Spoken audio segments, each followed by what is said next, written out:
안녕하세요. 무지렁이입니다. 오늘은 회사 청산에 관한 법을 쉽게 풀어 설명해 드리겠습니다. 제6절 청산. 제245조 청산 중에 회사가 해산된 후에도 청산의 목적 범위 내에서 존속하는 것으로 봅니다. 즉, 회사가 문을 닫더라도 남은 채무를 정리하고 자산을 분배하는 등의 청산 절차가 완료될 때까지는 법적으로 존속하는 것으로 간주됩니다. 제246조 수인의 지분 상속인이 있는 경우 회사가 해산된 후 사원이 사망했을 때 상속인이 여러 명이라면 청산에 관한 권리를 행사할 대표 1인을 정해야 합니다.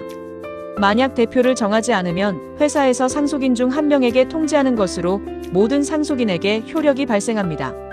제247조 임의 청산. 제1항 해산된 회사의 재산 처분 방법은 정관이나 총사원의 동의로 정할 수 있습니다. 이 경우 해산 사유가 발생한 날로부터 2주 이내에 재산 목록과 대차대조표를 작성해야 합니다.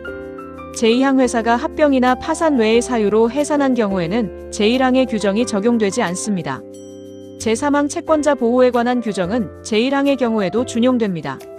제4항 사원의 지분을 압류한 채권자가 있다면 재산 처분에 대한 동의를 얻어야 합니다. 제5항 회사는 재산 처분을 완료한 날부터 2주일 이내에 본점 소재지에서 청산 종결 등기를 해야 합니다. 제248조 임의 청산과 채권자 보호. 제1항 회사가 재산 처분 관련 규정을 위반하여 회사 채권자를 해친 경우 채권자는 법원에 그 처분의 취소를 청구할 수 있습니다. 제2항 채권자 취소권에 관한 민법 규정이 준용됩니다. 제249조 지분 압류 채권자의 보호. 회사가 재산 처분 시 지분 압류 채권자의 동의를 얻지 않은 경우 채권자는 회사에 대해 해당 지분에 상당하는 금액의 지급을 청구할 수 있습니다. 이 경우에도 채권자 취소권 관련 규정이 준용됩니다. 제250조 법정 청산. 회사가 재산 처분 방법을 정하지 않은 경우에는 합병, 파산의 경우를 제외하고 법정 청산 절차에 따라 청산해야 합니다. 제251조 청산인. 제1항 회사가 해산되면 총사원 과반수의 결의로 청산인을 선임합니다. 제2항 청산인 선임이 없는 경우 업무집행사원이 청산인이 됩니다. 제252조 법원 선임에 의한 청산인. 회사가 특정 사유로 해산된 경우 법원은 사원이나 이해관계인, 검사의 청구 또는 직권으로 청산인을 선임할 수 있습니다. 제253조 청산인의 등기. 제1항 청산인이 선임된 경우 선임된 날 또는 해산된 날부터 2주일 이내에 본점, 소재지에서 청산인의 정보 등을 등기해야 합니다. 청산인의 성명, 주민등록번호 및 주소 회사를 대표할 청산인의 경우 그 외 청산인의 주소는 제외, 회사를 대표할 청산인을 정한 경우 그 성명, 수인의 청산인이 공동으로 회사를 대표할 것을 정한 경우 그 규정, 제2항 등기에 관한 일반 규정이 준용됩니다. 제254조 청산인의 직무권한. 제1항 청산인의 주요 직무는 다음과 같습니다. 현존 사무의 종결, 채권 추심 및 채무 변제, 재산 환가 처분, 자녀 재산 분배. 제2항 청산인이 여러 명인 경우 청산 직무에 관한 행위는 과반수 결의로 결정합니다. 제3항 회사를 대표하는 청산인은 직무에 관해 재판상 또는 재판 외의 모든 행위를 할 권한이 있습니다. 제4항 법정대리인에 관한 민법 규정이 한 명 회사에 준용됩니다. 제255조 청산인의 회사 대표. 제1항 업무집행사원이 청산인이 된 경우 종전의 정함에 따라 회사를 대표합니다.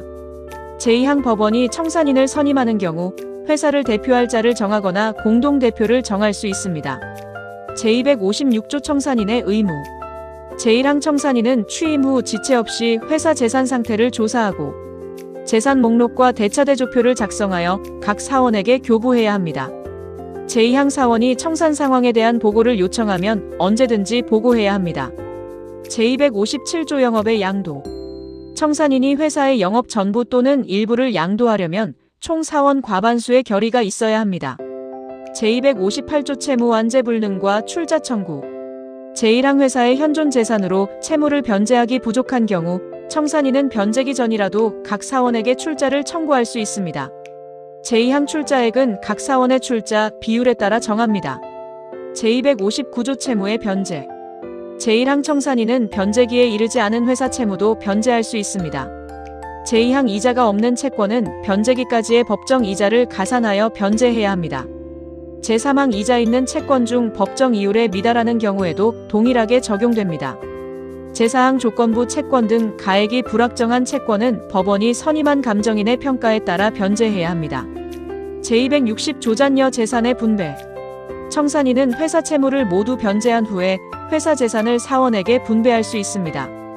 다만 다툼이 있는 채무에 대해서는 변제에 필요한 재산을 보류하고 잔여 재산을 분배할 수 있습니다.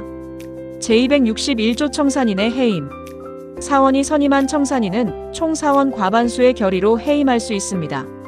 제262조 동전. 청산인이 직무를 수행하는 데 부적합하거나 중대한 위반 행위가 있는 경우 법원은 사원 또는 이해관계인의 청구에 의해 청산인을 해임할 수 있습니다. 제263조 청산인의 임무 종료. 제1항 청산인은 임무가 종료되면 지체 없이 계산. 오늘은 한명회사의 청산에 관련된 여러 조항들을 살펴보았습니다. 감사합니다.